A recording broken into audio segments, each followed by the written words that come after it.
ప్రధానంగా అయితే ఇక్కడ చూసినాం. గతంలో బీఆర్ఎస్ హయాంలో రైతులపై లాఠీ చార్జీ, రైతులను జైలు వేసిన చరిత్ర కూడా బీఆర్ఎస్ గవర్నమెంట్కి ఉన్నది.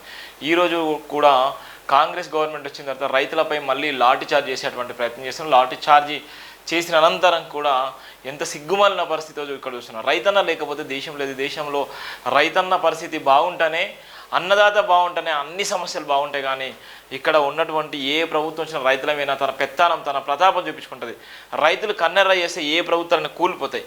కానీ ఇక్కడ చూడు, రైతులపై పోలీసులు లాఠీ చార్జ్ చేసిలా, అది ఎక్కడ చేసిలా అనేటువంటి ప్రధాన వార్త కూడా ఇక్కడ ఉన్నటువంటి వార్తను మనం చూస్తున్న దిశలో ఉన్నటువంటి వార్త.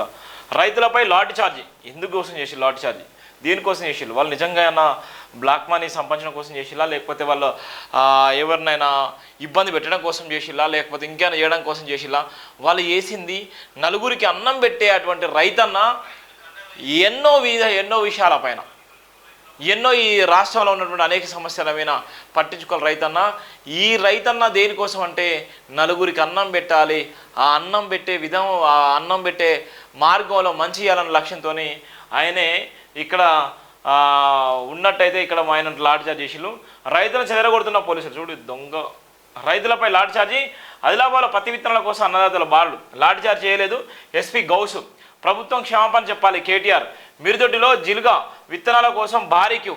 ఆదిలాబాద్ పత్తి రైతులపై పోలీసులు లాఠీచార్జీ గుల్పించారు. ఒక ఆధార్ కార్డుపై 2 విత్తన బ్యాగులే ఇవ్వడం ఏంటని, సరిపడి ఇవ్వాలని డిమాండ్ చేస్తూ షాపులకు దూసుకెళ్లి ప్రయత్నం చేశారు. పరిస్థితి ఉద్రేకంగా మారడంతో పోలీసులు వారిపై లాఠీచార్జ్ చేసి చెదరగొట్టినటువంటి సందర్భం ఉంటుంది. ఇక చూడు, రైతులపై గత బీఆర్ఎస్ హయాంలో రైతులపై ఏ విధంగా అయితే దాడులు వేసి, ఖమ్మంలో బేడీలేసి, ఇక్కడ ఉన్నటువంటి నల్గొండ జిల్లా, యాదాద్రి జిల్లా కూడా బేడీలేసి వాళ్ళు తీసుకుపోయిన చరిత్ర ఉంటుంది.